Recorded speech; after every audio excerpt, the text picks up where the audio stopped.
Ikaw lamang aking kanlungan, sa piling mo ako'y mananahan, pagkat ikaw lamang aking kalakasan. Sa piling mo tagumpay ko'y naranasan.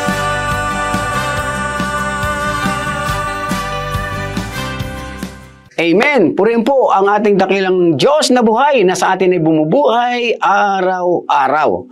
At ngayon po ay tayo po ay mananalangin saglit para po sa ating pagbubulay-bulayan, pag-aaral ng salita ng Diyos, at tayo po ay basbasan ng banal na Espiritu ng Panginoong Diyos. Tayo po ay manalangin. Panginoon, kami po ay nagpapakumbaba na lumalapit po sa iyo. Inaaming wala kami magagawa kung kami hiwalay sa iyo.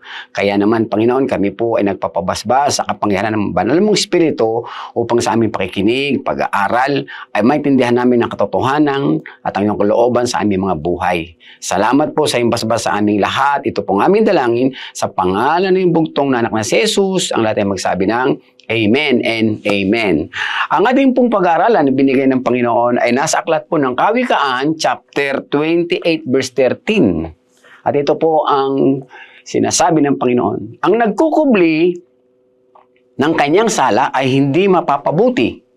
Ngunit kahabagan ng Diyos ang nagbabalik loob at nagsisisi. Very timely po ito sapagkat nakikita po natin ang mga panahon at mga senyales ng mga nangyayari ngayon. Yung tinatawag na signs of the times. Na ito ay panawagan ng Diyos na kung saan ay tayo na po ay magkaroon ng totoong pagsisisi. Hindi lang po pagsisisi, totoo, the true repentance. Bakit? Kasi po gusto ng Panginoon tayo pong lahat ay maligtas. Walang mapahamak ni numan. Ang problema po, nagkasala ang tao, alam natin ang kay Eva at Adan. Bakit natin kailangan magsisi? Upang makatanggap po tayo ng pagpapatawad sa Diyos. Bakit kinakailangan totoo? Kasi alam ng Diyos ang laman ng puso po natin. At bakit kinakailangan tayo po magsisi? Tayo po kasi ay nagkasala. Mula pa lang kay Eva at Adan, ang tawag ko dyan ay hereditary sin. Minanang kasalanan na kahit hindi ho tayo ang gumawa. At nung tayo po'y pinanganak, tayo po ay nagkasala, sinasadya man o hindi, alam man natin o hindi, sapagkat yung Romans 3:23, ang lahat ay nagkasala at walang nakarating sa kalooban ng Panginoon. Ngayon, ang nais ng Diyos, tayo po ay maligtas. Ayaw ng Panginoon na tayo po ay mapahamak at mapunta sa kapahamakang dagatang apoy ng impyerno, kung tayo po ay bawian na ng buhay sa mundong ito, ay tayo po ang nais ng Diyos ay maligtas. Kaya binigyan niya po tayo po ng kanyang pangako sa salita. Ang sabi niya rito, magkaroon kayo ng tunay na pagsisisi. Sabi niya, huwag kayo magkukubli. Ibig sabihin, it is an open heart, open mind, open life, no? Being transparent to the Lord. Wala naman tayong maitatago at maililim sa Kanya. At sabi ng Panginoon, mapapabuti tayo kapag tayo po ay nagsisisi. At tayo kakahabagan ng Diyos kapag po tayo ay nagbabalik loob sa Panginoon. Yung dalawang salita po niyan ay po importante. Yan po yung pagsisisi at pagbabalik loob. Kasi po yung pagsisisi, ano laman ng puso mo, okay? Yan po ay maisasabi ng iyong bibig. Kaya meron tinatawag na analyzation and realization na tinatanggap mo at kumbinsido ka.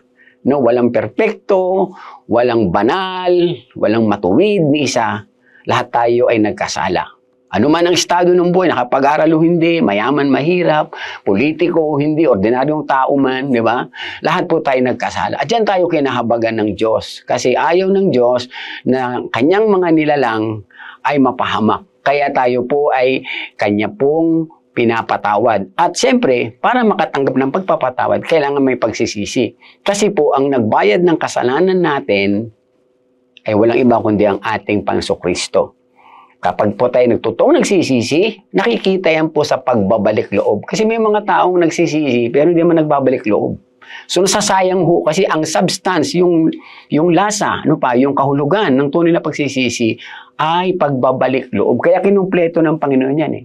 So pag nagsisi ka, nagbalik loob ka, mapapabuti ka sapagkat mararanasan natin yung kahabagan ng Diyos araw-araw, yung grace every day. Kaya nga pag tinatanong natin, ano ba ibig sabihin ng repentance or pagsisisi? Pagtalikod sa kasalanan. Ngunit sabi diyan, kailangan ito'y maging totoo sa iyo, no? Kasi nagkaroon ka ng tinatawag na realize and analyze. Yan, realization and analyzation. Na kung saan ang iyong buhay ay nais ng Diyos abutin at ikaw ay patawari. So inaalok to ng Panginoon na kaligtasan. Sabi nga sa Romans 6:23, but the gift of God, yan, ay ang ating pong kapatawaran at kaligtasan. At mula dyan, bibigyan tayo ng Panginoon buhay na walang hanggan. Ngayon, alam niyo po ba, maging sa Old Testament, sinabi na po yan, sa Joel chapter 2, tapos ang verse po dito ay verse 13, sabi niya, magsisi kayo ng taos sa puso. Yan, kaya nga, true repentance, totoong pagsisisi. At hindi pakitang tao lamang. Magbalik loob kayo kay Yahweh na inyong Diyos. Kita nyo, pagsisisi, may pagbabalik loob. At siya ay mahabagin at mapagmahal, hindi madaling magalit at wagas ang pag-ibig. Laging handang magpatawad at hindi nagpaparusa sa mga nagsisisi. Oh. See? Yan po yung karugtong doon sa unang Thessalonica chapter 5 verse 9 na sinasabi rin, mas pinili ng Diyos na tayo po ay patawarin kaysa sa parusahan. Diyan po tayo nagkaroon ng pag-asa. So mawawala po yung ating pong guilt, no? Kasi pati ho yung ating mga guilt ay nililinis yan ng Panginoon. Na kung saan, kapag ikaw ay nagsisi, kasunod niyan ay hingi ng tulong ng pagbabago kasi nagbabalik loob ka na. Tapos sa verse 14, maaaring lingapin kayong muli ni Yahweh na inyong Diyos at bigyan kayo ng masaganang ani. Kung magkagayoy, mahandogan niyo siya ng handog na pagkaing butil at alak. So, ano sabi dito ng Panginoon? Sa ating pagbabagong buhay, pagbabalik loob, dahil nagkakaroon tayo ng bagong buhay, bumubuhos po ang biyaya ng Panginoon. Ang tawag niya rito ay masaganang ani. Amen. So, ano ba ang masaganang ani? Umaani ka na ng bagong buhay? Umaani ka na ng pag-asa, umaani ka na ng tunay na pananampalatayang nakikita sa gawa, no? Kaya nga dito kinumpleto ng Panginoon sa isip, sa salita, at sa gawa. Kaya pagdating po dito sa New Testament, from Old to New Testament, naalala niyo po ba si Juan Bautista, yung tinatawag na John the Baptist? Sabi niya sa Matthew chapter 3 verse 2, magsisi na kayo at talikuran ang inyong mga kasalanan. So, kompleto po yun. It will work hand in hand. Repentance, okay? And change life. Okay? So, after mai-confess, yung ating pong pagbabalik ay yung sumusunod na sa kalooban ng Panginoon. At makikita yan, no? Dahil nagbabago na, hindi na nakapagsalakit, hindi na nakapagsalita na masasakit. Mga bad words, wala na ho. Dahan-dahan yan, nawawala. Yung dating hindi nagsisimba, nakapagsimba.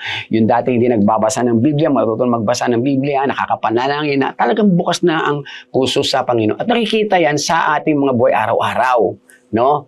At yan po ay nagiging buhay na patotoo. No? Minsan nakarinig tayo, alam mo, nabibless ako sa iyo kasi naging tunay yung pagsisisi mo, nagbago ka. Nawala na mga bisyo at talagang naging tunay yung patotoo mo at pagbabagong buhay mo. Okay?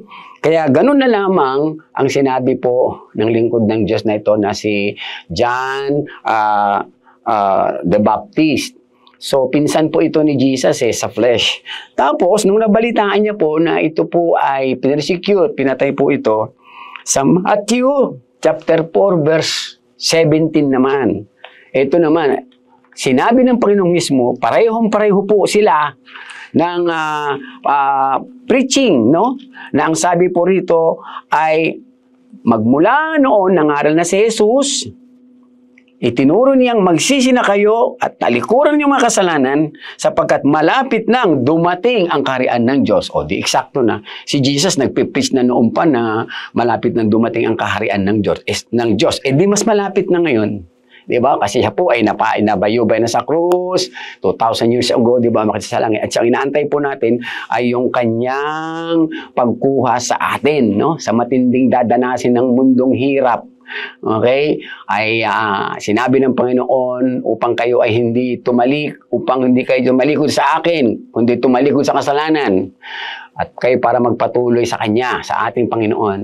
At nang tayo po ay lagi nakahanda sa anumang oras na siya po ay bumalik. Ang inaantay ho kasi natin yung tinatawag na rapture. Okay?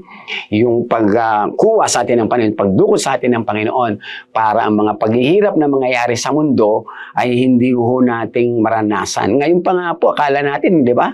Yung mga earthquake na yan, di ba? Sa buong mundo nga, di ba? Sa Pilipinas lang, yan, katatapos lang nung Tino, yung Uwan, di ba? Yan, no? So, ano pa? So, talaga makikita natin na talagang kahabag-habag at kalunos-lunos ang kalalagayan ng mga tao pag nagkakaroon ng mga natural disaster. Kaya nga laging panawagan, di ba? Magsisi na kayo. Magbalik loob na kayo, di ba? Kasi kahit anong ipon natin dito, no? Maaring pinag-ipunan natin ng ilang taon ng bahay, lupa, mga gamit, magandang mga sakyan. Pwede pa lang sa isang iglap, no? Wala pa nga 24 hours, di ba? Nasira na agad. So, pinapaliwanag yan, pinapakita ng Panginoon na tayo po ay nais ng Diyos na iligtas at hindi tayo kakapit sa anumang mga material na bagay rito sa mundo. Maging sa ating kapwa-tao, maging sa ating mga politiko, di ba? Tao rin sila eh. Kaya tayo po ay muling tinatawag ng Diyos. Tuloy-tuloy yan. Tingnan nyo, from Old Testament yan hanggang dito sa New Testament. Even Jesus Himself, sabi niya, di ba? Magsisi na kayo at talikuran na ang inyong mga kasalanan. At nung siya naman po yung makit na sa langit, tinuloy-tuloy po yan ng mga disciple o ng mga disipulo niya. Nagsimula doon sa 12 at yung mga iba po na nagsisi na rin at tumanggap na rin sa Panginoon na siyang ginamit ng Panginoon sa bawat mga bayan-bayan, sa mga lugar, sa mga bansa. Hanggang sa atin po ay nakarating. No? At iyan po ay nasa Gawa chapter 2, verse 38. Ayan po. Sumagot si Pedro. Si Pedro na po. Ano po yung kanyang panawagan? Ano po yung kanyang preaching or sharing? Pagsisihan ninyo talikuran ng inyong mga kasalanan at magpabautismo kayo sa pangalan ni Jesucristo upang kayo patawarin at ipagkaloob sa inyong Espiritu Santo. Sa verse 39, sapagkat ang pangako ay para sa inyo at sa inyong mga anak at sa lahat ng nasa malayo at sa bawat taong tatawagin ng ating Panginoong Diyos. So, ang pagsisisi po ay nagiging blessing po tayo sa family natin sapagkat sila po ay nadadala natin sa Panginoon, nababahagi natin sila at maging sa mga kaibigan natin, kakilala natin mula sa malalayo, no? Nasabi rito sapagkat sila rin ay tinatawag ng Panginoon. Amen. No, ito na po mga kapatid, ang panahon ng tunay na pagsisisi. Okay? Taliko natin kasalanan, magbalik loob na po tayo sa Panginoon. Tama na po ang sisihan or tama na po ang paninisi. Pag sinabing magsisi, it is a very personal. Open heart, open mind, and open life. Amen. So nais ko po na ikaw gabayan habang ikaw ay nakakapanood ngayon at alam mong kinausap ka ng Panginoon, huwag kang mag-alala. Sabi sa 1 John 1:9, kung ipapahayag ng iyong mga labi na ikaw ay nagkasala, ang Diyos ay handa tapat na patatawarin ka at lilinisin ka sa lahat ng iyong kalikuan. Walang kasalanang hindi kayang patawarin ng Diyos. Lahat po tayo, pag lumabi sa Panginoon, nagbalik loob sa Panginoon, hindi niya ho tayo itataboy, hindi niya ho tayo itatakwil, hindi niya ho tayo ipapahiya sapagkat tatanggapin po tayo ng Panginoon. At yan po pinatunayan niya na nang inalay niya ang kanyang bugtong na anak na si Jesus para tubusin po tayo sa lahat ng sumpa ng kasalanan. Kaya pag nagsisi ka, tinanggap mo ang Panginoong Kristo, nagbiliglob ka na sa Kanya, meron ka ng assurance, katiyakan ng kaligtasan at buhay na walang hanggan, anytime, any moment dumating ang Panginoon, ligtas ka, pati ang iyong pamilya, sapagkat sila po ay maaanyayahan mo rin, maipapanalangin mo rin, at madadala mo rin sila sa Panginoon. Susundin mo po ang panalangin ito. Sabihin mo, Panginoong Diyos, aking Ama sa langit, ako po ay lumalapit sa iyo, nagpapakumbaba. Inaamin ko po na ako po ay makasalanan at nagkakasala sa iyo. Patawarin mo po ako, Panginoon, at inaamin ko po ang mga kasalanan kong ito. Ano mang naisip ko, nasabi ko at nagawa ko. Ako po'y linisin mo ng iyong banal na dugo. Tinatanggap kita, Panginoong Yesus, ng buong pananampalataya.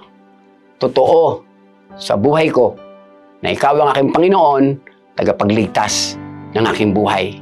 Salamat po sa pagpapatawad mo. Salamat po sa pagtanggap mo sa akin. Ito po ang aking dalangin sa pangalan ni Jesus.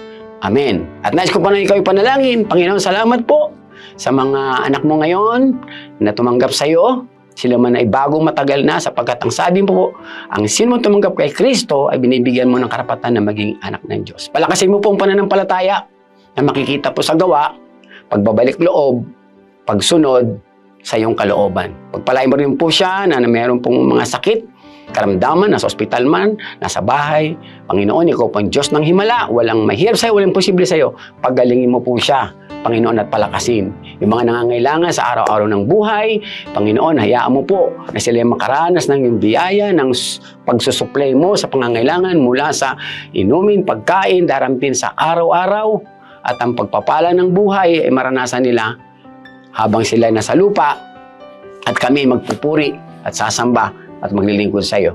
Salamat po sa kaligtasan at buhay ng walang hanggan. Ito po ang aming dalangin at ang aking dalangin sa pangalan mo, Panginoong Yesus. Amen and amen. So maraming po salamat mga kapatid. Bukas po uli, araw-araw na pagpapala.